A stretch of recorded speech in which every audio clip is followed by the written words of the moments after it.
I never seem to be able to capture it on camera. Like, I think this truck is haunted. Like, yeah, because as soon as you put that recorder down, they'll start ghost touching. Like when I put my iPad, like my camera down, it starts ghost touching. However, when I start to record it, it does ghost touch. So I think this truck is haunted.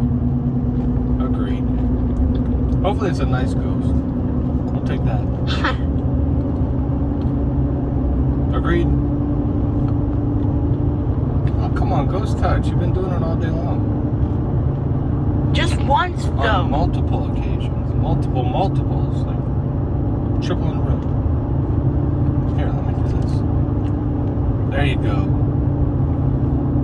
Well, hold on.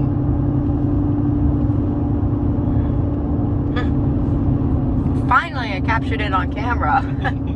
There we go. There we go. Way to go, ghost touch. Ghost touching. Haha. Instead of Ghostbusters. Yeah, that's fun. Oh, there we go.